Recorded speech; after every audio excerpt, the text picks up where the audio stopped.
So how's it going? You join me on a wet, cloudy, rainy, windy Norway day. Yes, it's about midday and I've been forced in here because of the wind. Not that I can't fish in the wind, it's just you don't catch a hell of a lot in the fjords if you're in a windy place. So this is where I am. The cod like the shelters. This is a video for people who are new to the sport and aren't catching any fish on lures. I see a lot of it here in Norway, just fishing away for hours and hours. And there's one thing I noticed: they always walk up off the beach with the lure that they came down with. This is because they're fishing mid and top water where the fish aren't, generally speaking, not unless it's mackerel or coalfish that are feeding on the surface or close to it. But generally in Norway, most of the time the fish are down the bottom. So this video is about that and how to catch more fish, lose less tackle. If you're paying 100 krona, 10 quid for a lure, and you lose it first cast, it hurts. I'm just going to do a demo here today. This is the beach. I'm going to walk you through some lures and some tackle and some techniques just to help you minimize tackle loss and catch more fish. So I'm going to get a bait in the water and then we're going to talk about some lures after I catch a fish. Okay. Here's a lure, right? It's just a 30 gram fast jig. Before I start, I will show you the rod. This is a rod that I have rebuilt myself, but it's a medium to heavy rod. It's perfect here for Norway. It fishes 30 to 70 grams, this rod. So yeah, you can fish light and a little bit heavy with it. That's it there. 20 pound, 8 strand main line and a 40 pound leader.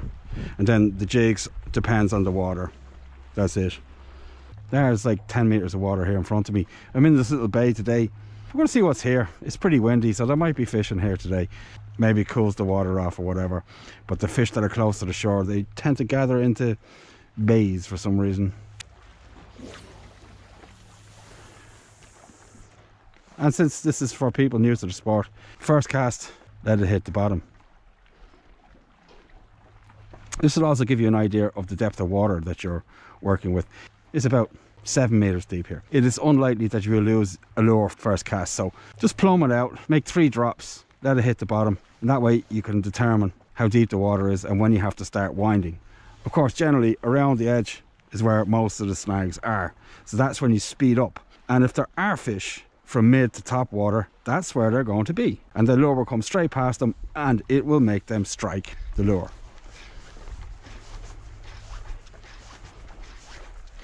If you watch my videos, when it comes to the end, I say I'm going to smoke this in, and that's what I mean.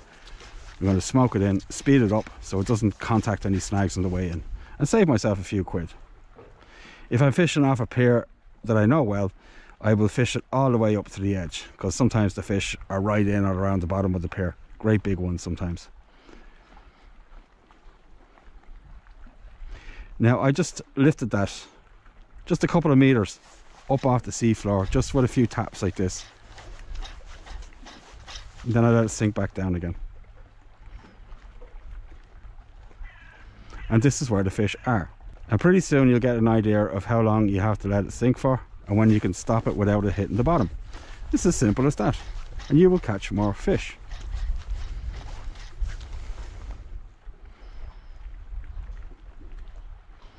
And whether it's 5 kilo cod, 2 kilo coley, it doesn't matter. The technique is the same.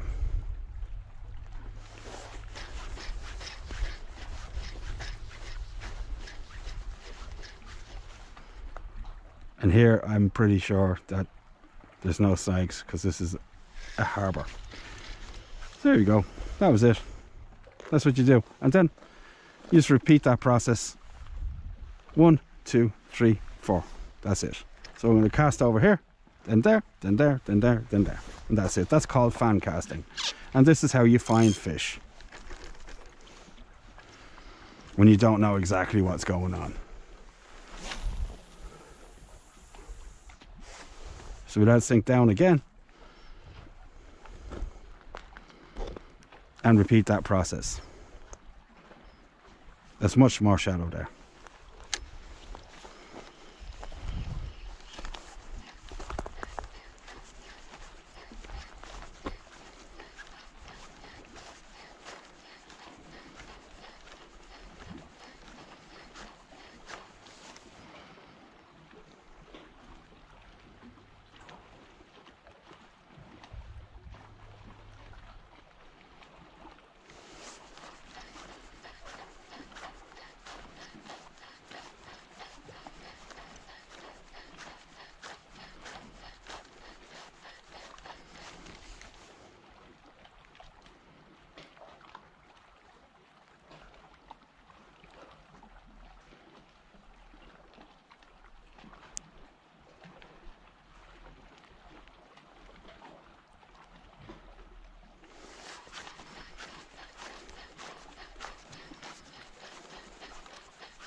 There we go.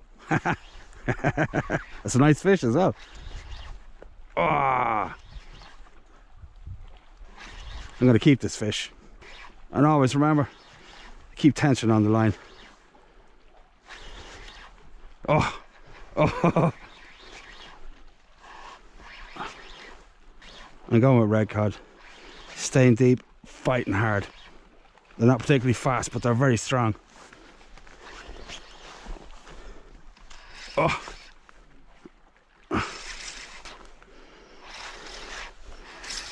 Yep. For some reason, he's coming up upside down. Is it a pollock? No, it's a red cod. So I'll just get me net. Always keep tension on the line.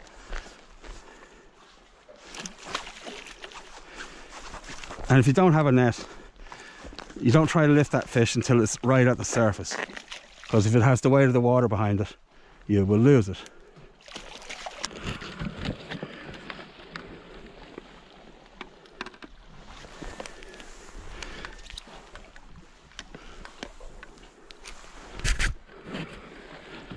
Here we go. Yes, you'll do nicely.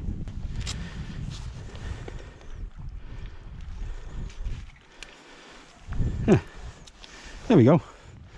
What was that, third cast or something? I believe that would be about 3 or 4 pound fish. We go. Lovely job. Right, now I'm going to kill this fish and then we're going to talk about some lures. Yes. The tackle that will help you catch more fish and lose less tackle. So first of all, I'm going to show you the lure I caught that fish on. I don't know if you had a good look at it or not. It's a 30 gram fast jig or slow jig. Doesn't really matter which one you use here. It makes no difference from the shore really. Not unless you're trying to get through deep water and fish light tackle. Yeah, this is it. Just a 30 gram fast jig with assist hooks. There's no hardware on the bottom, which helps limit your tackle loss. Right, when this contacts the sea floor, right, those hooks are behind it, and if you are quick and you fish with braid, you can get it up off the bottom before those hooks turn like this. So that helps you lose less tackle. If you let it hit the bottom when you wait around, those hooks will float around and they will contact the bottom. It's no way to say that you'll never lose a lure, but it will limit the amount of lures that you lose. So I'm going to show you some other lures like this. Here we go. This is a fast jig. And this is a configuration that most people will be familiar with the hook at the back. Unless you're fishing mid and top water, it's pretty much useless. So what I will do right now is I'll just change it over so you can see. This one here has got a good profile for casting with the hook at the head of this one here had a bad profile for that. It was heavier at the head end than it was at the tail end. I fished it upside down. So it doesn't actually make any difference really. The fish, they just see it as a fish. And where the lure, fish will tend to go for where the head is if they can distinguish it, but it's such a short lure that a fish like the one I just caught will just suck that whole thing into its mouth without any problem. So I'm going to change this around just so you can see that. This is a pair of split ring pliers. These are actually quite necessary. They will unhook a fish as well, and they also have a pair of scissors on them, and they open split rings. Yes, because once you stop using those cheap Chinese ones, you're going to need these. You can't push hooks into them by hand at all, because the proper ones are much stronger. You're going to need a tool to do it, or you'll be breaking your fingernails off. That's it. They're not that expensive. You can find them on the internet. With small lures, you need a smaller pair. With big lures, you need a bigger pair. Simple. That's it.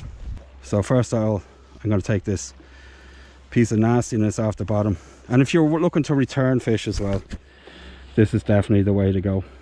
You will injure less fish.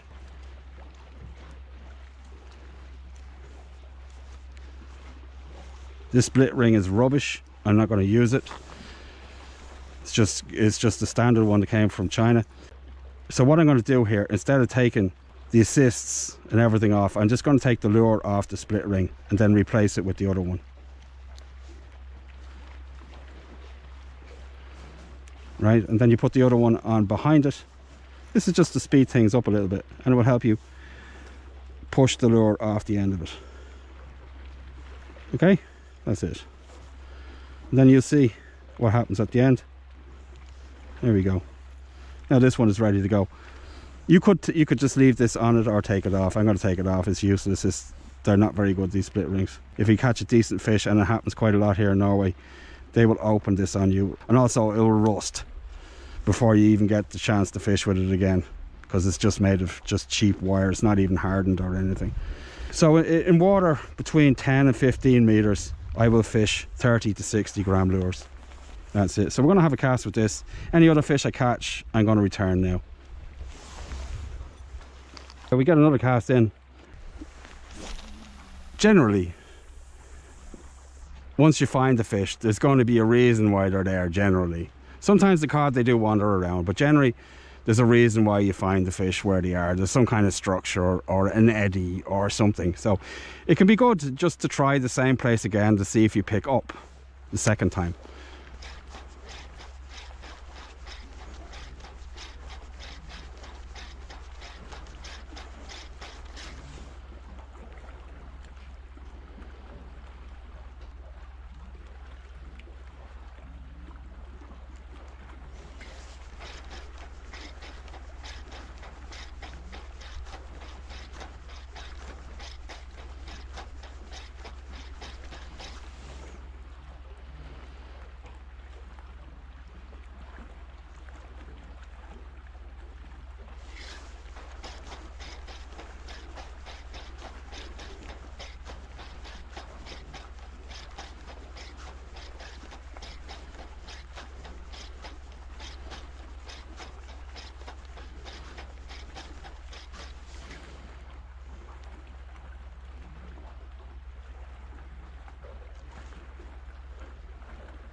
There we go.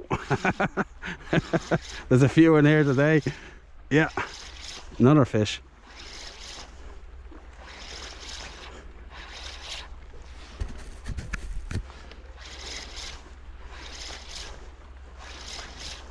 This one's not as good as the last one.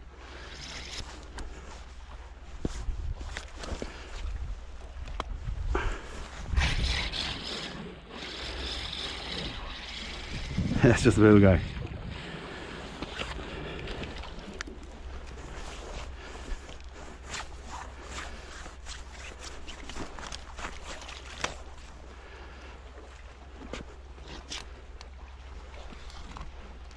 There we go.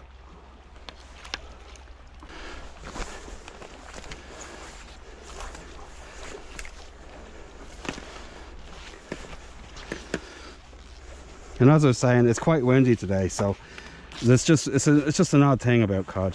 They tend to like to be out of the wind. I don't know why, but like I was saying, it probably just makes the water cold. So there he is there. Little guy, about a pound or something like that. Unmolested. Goodbye. Bye bye, buddy. Yes. So literally half a dozen casts, 2 fish, 1 keeper. What does that say about fishing down the bottom? It says that's the place to be if you're trying to catch fish here in Norway. Some fish will feed primarily on the top, but generally fish like to be away from the sunlight, down at the bottom where the food is. Bait fish need somewhere to hide, and it's either around the side or down the bottom. So swimming mid-water is lunchtime for all their predators. You have to think like a bait fish if you want to catch fish. So if you're a bait fish, you're going to be in around the edges where you can find some cover, or you're going to be down the bottom where there's some structure that you can hide in, and the predators will be there as well, looking for their lunch, you know what I mean? So that's the boy there. Not a bad little morsel, and that's my tea tonight. So this is all you got to do to catch fish here in Norway. It's not difficult. You just need to get your lures down on the bottom. That's what you need to do. Hope this helps somebody out, and I hope it helps you catch more fish. I'm Billy. This is Billy in Norway. Wherever you are in the world, remember, I'll see you on the beach. Bye.